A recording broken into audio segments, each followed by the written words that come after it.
안녕하십니까, 이진우입니다.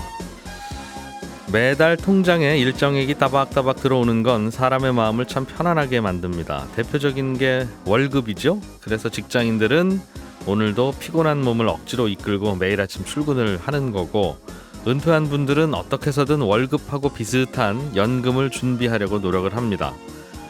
금융상품들 중에도 월배당 ETF처럼 매달 월급처럼 돈이 나오는 그런 상품이 있는데요. 어떤 방식으로 이 돈을 매달 지급하게 되는지, 원금은 어떻게 굴러가고 또 보호되는지를 꼼꼼하게 따져보지 않으면 큰 손해를 볼 수도 있답니다. 뭘 이렇게 배워야 될 게 많은지 오늘은 이 얘기 좀 자세하게 들어보겠고요. 구글이나 애플 같은 다국적 디지털 기업이 매출을 올린 국가에 세금을 내게 하는 제도가 이른바 디지털세인데요. 이 디지털세가 원래 계획했던 것보다 일정이 조금 미뤄져서 2026년부터 시행된다는 소식, 그리고 미국의 6월 지난달 소비자 물가지수가 시장의 예상보다 낮게 나왔다는 소식까지 챙겨 들어보겠습니다. 7월 13일 목요일 손에 잡히는 경제 바로 시작합니다.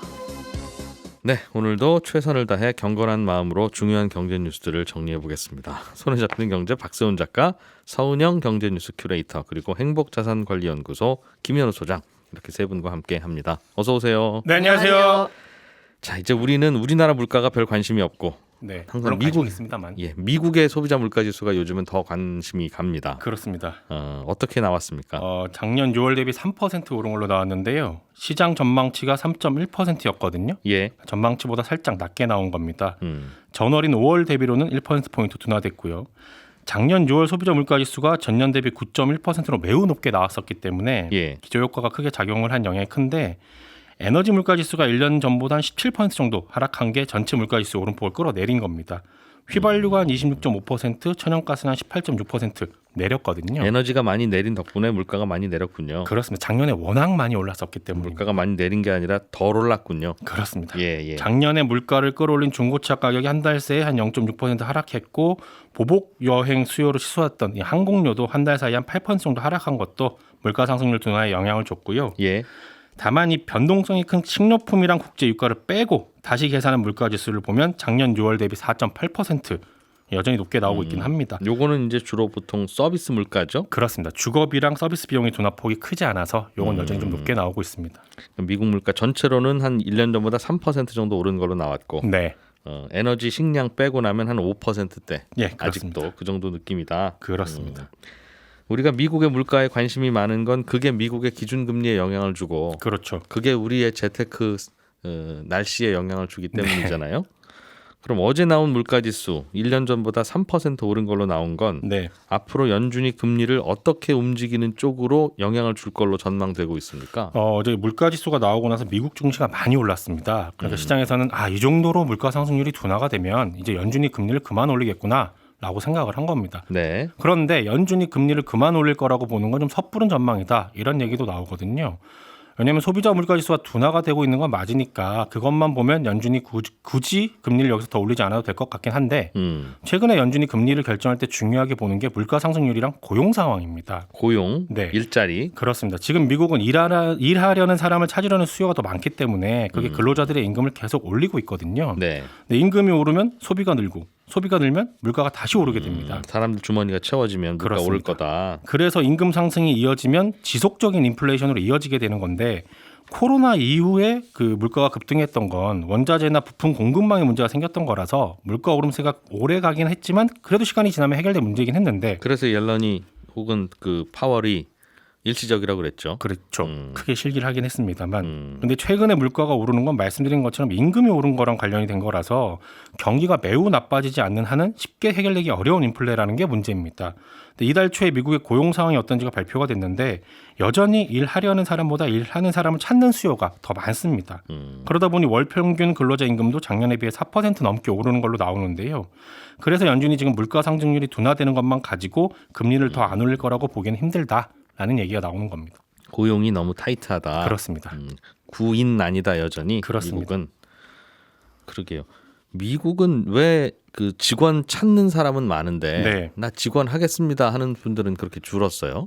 이게 또 명확한 원인을 찾지 못하니까 이런저런 해석들만 나오는데요. 갑자기래요, 갑자기. 그렇죠. 근데 또 코로나 시기에 있었던 대규모 실제 사태의 규모가 워낙 컸기 때문에 그 공백을 아직 다 메우지 못해서 그런 거다라는 해석도 있고요. 코로나 시기에 베이비 부모들이 대거 은퇴를 하는 바람에 미국의 노동 인구 자체가 줄어서 그런 거다라는 해석도 있고요. 고령화다 이거죠 이제. 그렇습니다.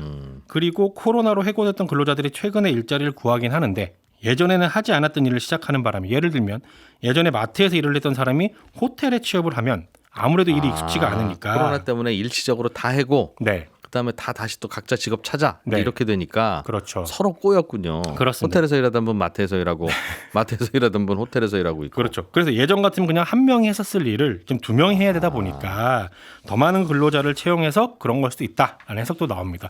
근데 이런 해석이 맞는 건지 혹은 또 이런 원인들 때문에 앞으로도 고용시장 호황이 이어질지 이건 아무도 모를 일이긴 하거든요. 네. 그래서 앞으로 미국이 기준금리를 언제까지 올릴지에 대한 힌트는 미국의 노동시장 상황이 어떻게 되느냐. 쉽게 말해서 미국에서 근로자를 채용하는 게 쉬워졌다라는 뉴스가 언제 나오느냐. 요걸 봐야 알 수 있을 것 같습니다. 네. 요것도 뭐 곧 둔화될 겁니다라고 하는 분들도 있고 네. 해결되겠죠 하는 분들도 있고 또 말씀하신 대로 이거 쉽지 않은 새로운 현상이라서 네. 의외로 오래 갈 겁니다 하는 분들도 있고. 그렇습니다. 그래서 그렇게 나왔다는 거군요. 네. 간밤에 미국 증시는 그래서 좀 많이 올랐더라고요. 네, 그렇습니다. 자, 김현우 소장님, 네. 월배당 ETF라고 네. ETF는 이제 주식을 어떤 바구니에 꽃바구니, 과일 바구니처럼 한 바구니에 담아서 이제 운용을 하는 건데 네. 월배당 ETF는 그 담긴 ETF 즉 종목들이 배당을 꽤 해주는 거고 네. 그거를 이제 매달 따박따박 배당이 나오도록 우째우째 만든 건가 봐요. 그렇습니다. 이 월 배당 ETF라는 이름으로 마케팅적인 판매가 되고 있는데 뭐 주식에서 나오는 돈을 사실 배당이라고 하고 채권에서 나오는 건 이자라고 하잖아요. 예. ETF에서 나오는 돈은 원래는 분배금이라는 말을 씁니다. 근데 뭐 배당이라는 말이 더 익숙하기 때문에 그냥 그 ETF 앞에 월 배당 매월 그런 배당금을 지급해주겠다 이런 뜻에서 붙인 이름인데요. 예. 사실 이 매달 이렇게 분배금을 주는 거는 그 ETF가 뭘 잘하거나 특별해서가 아니라 거기에 담아놓은 주식이나 채권에서 나오는 뭐 배당이나 이자를 그냥 월별로 쪼개주는 겁니다. 그럴 뿐이라서 뭐 특별한 건 아닌데 작년쯤부터 자산운용사들이 마치 매달 월급을 받을 수 있는 혹은 뭐 연금을 받을 수 있는 ETF 상품이다라는 식으로 포장을 해서 이 월배당 ETF를 쏟아내기 시작했고요.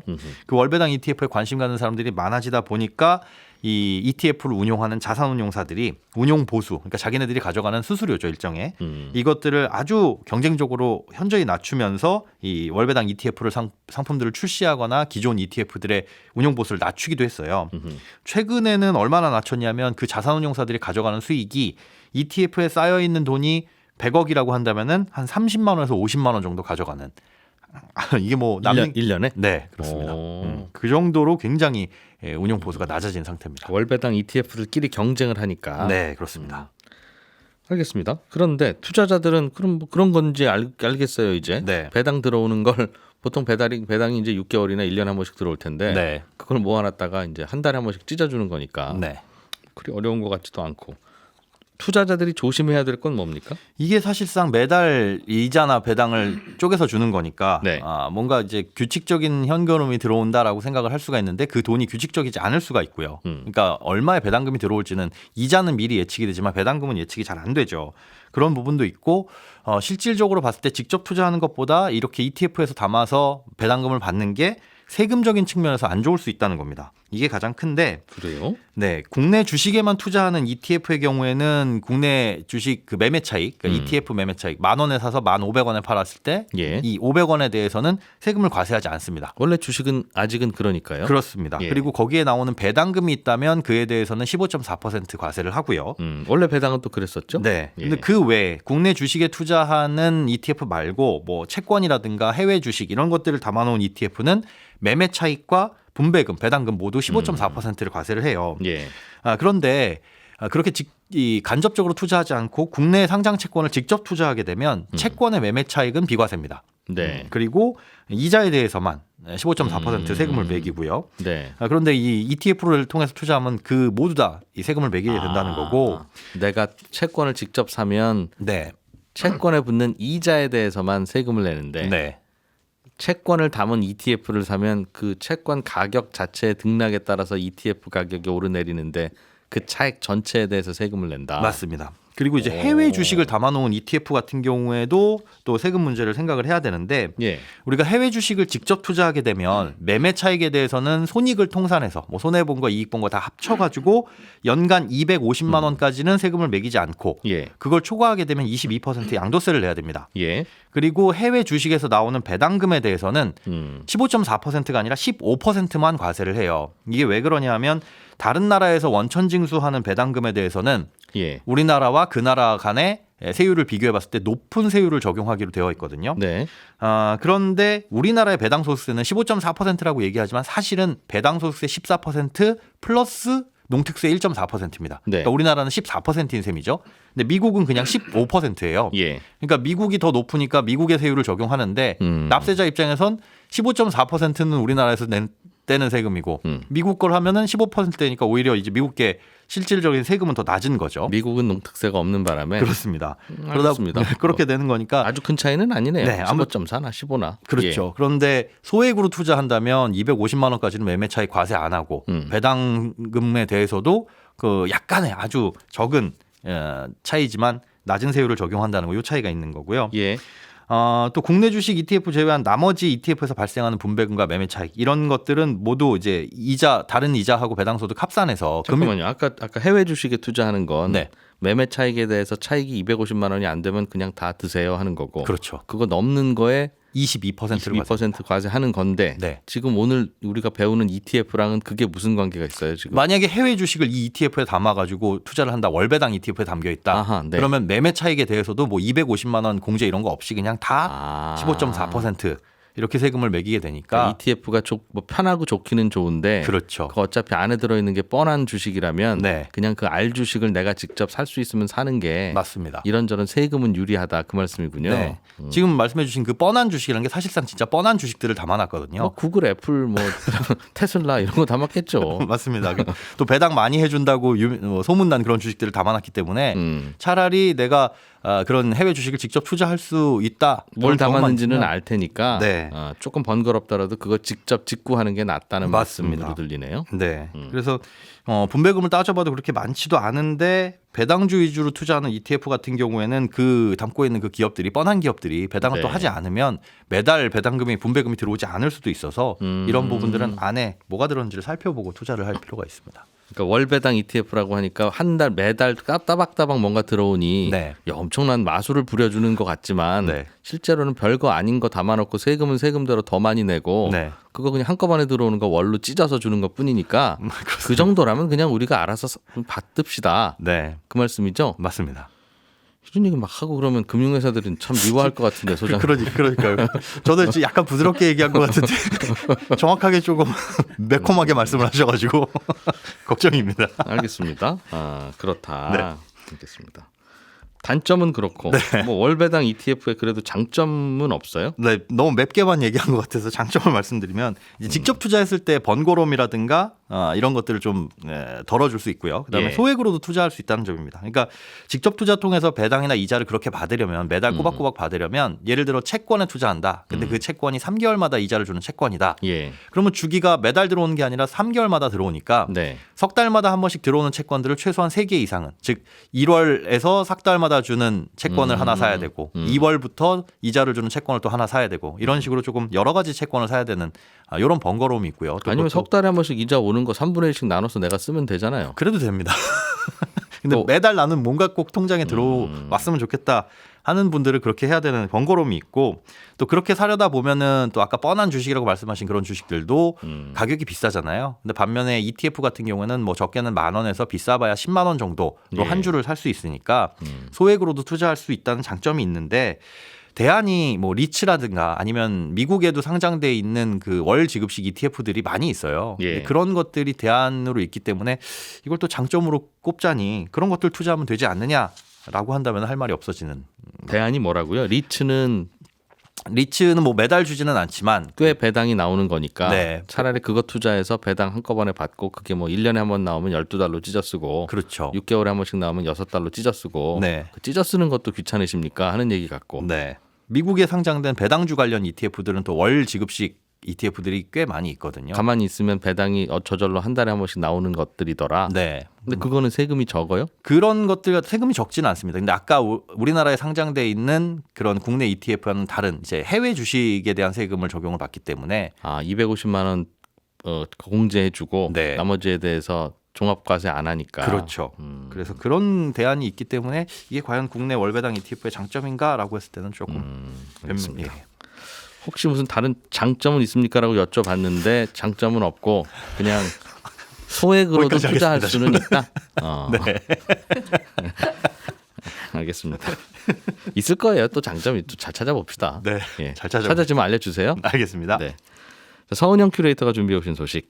구글이나 애플, 삼성 같은 다국적 IT 기업은 본사는 어떤 나라에 있지만 전 세계 돌아다니면서 돈을 버는데 그래서 매출이 나온 나라에서 세금 내도록 하자. 그 돈 번 거 다 네. 본사로 돌리고 본사에서 세금 조금 내고 끝 이러지 말고 하는 그런 개념이 디지털세잖아요. 그렇죠. 근데 이게 작년에 도입된다고 했다가 미뤄졌는데 또 미뤄지는 모양이에요. 네, 이게 계속 미뤄지는 모양새인데 원래는 올해 안에 이제 최종 규정까지 다 만들어서 사인도 하고 그리고 2025년에는 늦어도 좀 시행하자라고 했었는데 이 일정이 1년씩 미뤄지게 됐습니다. 이 디지털세 도입을 논의하는 회의체가 있어요. 전 세계 143개의 나라가 참여하고 있는 회의체인데 최근 총회를 열어서 이 디지털세 도입 시기를 1년 늦추자라고 합의를 한 겁니다. 예.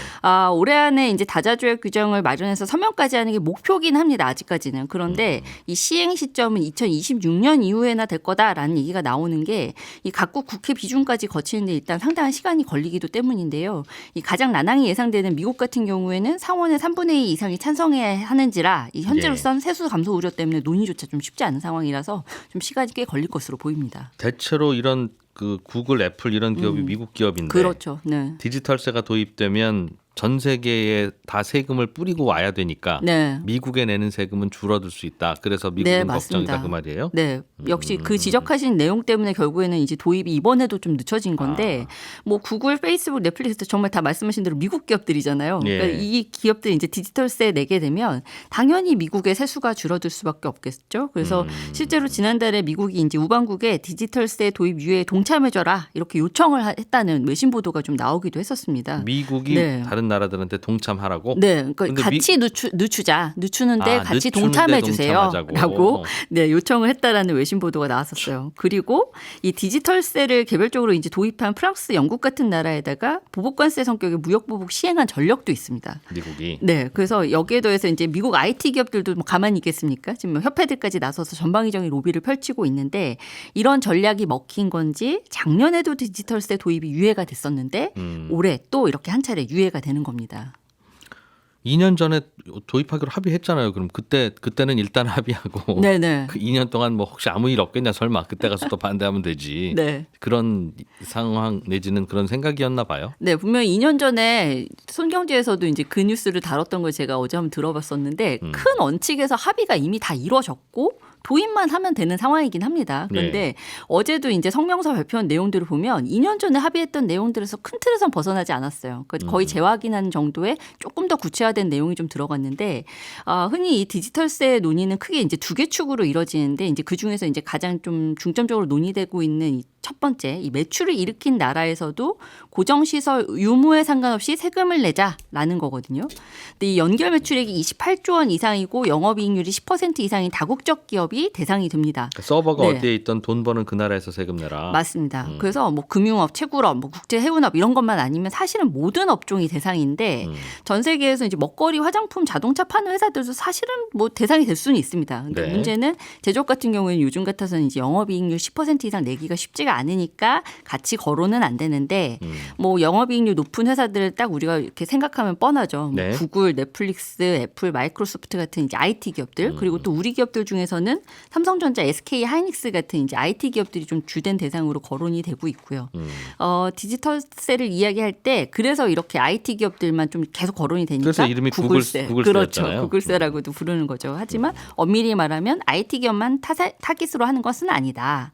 근데 이게 지금까지 이제 그러면 이 논의가 무슨 의미가 있느냐를 좀 짚어보면 지금까지는 이제 국제 조세 부과의 중요한 원칙이요. 이 고정 시설이 있는 곳에서 세금을 낸다라는 거였어요. 왜냐하면 기존까지는 제조업 위주의 이제 산업이 주축이었잖아요. 근데 공장이 어디냐? 네, 그렇죠. 그래서 공장이 어디 있어요? 본사가 어디 있어요? 그럼 거기에다가 세금 내세요라고 그냥 그렇게 하면 아주 간단했다라는 거죠. 근데 구글의 공장이 어디 있어요? 그렇죠. 그래서 서버가 어디 있는지 본사가 어디 있는지 이런 것들을 따지다 보면 근데 돈은 우리나라에서 벌어가는데 왜 세금은 거기 가서 내요? 라는 이제 의문부호가 계속 생기기 시작한 거예요. 네. 그러면서 이제 이 디지털 경제가 커지면 커질수록 이거 과거의 국제 조세 부과 원칙을 좀 고쳐야 되는 거 아니냐라는 얘기가 있었던 거고 그러면서 이제 2015년부터 이 논의가 시작이 됐던 겁니다.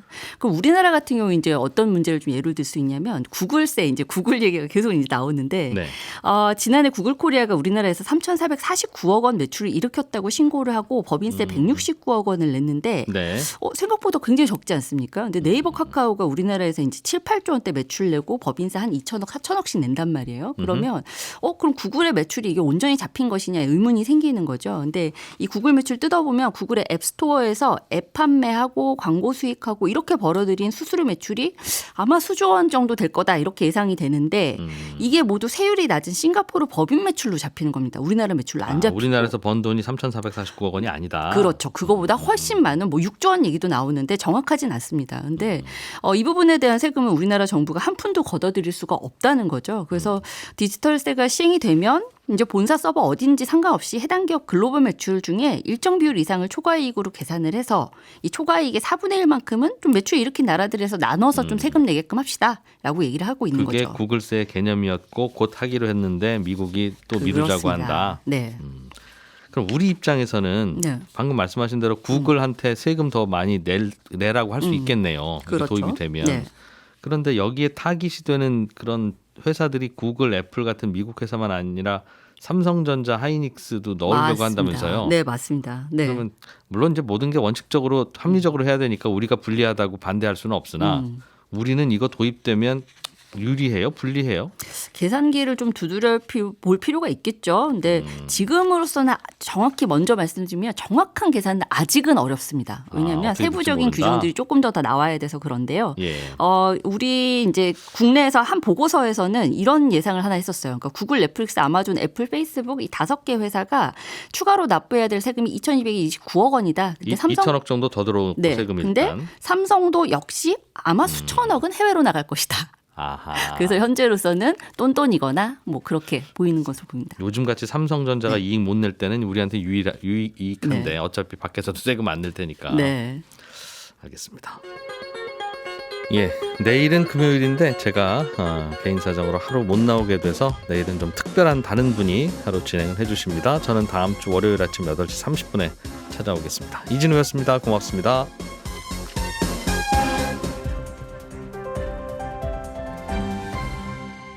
경제를 생각하는 사람들의 즐거운 습관. 이진우의 손에 잡히는 경제.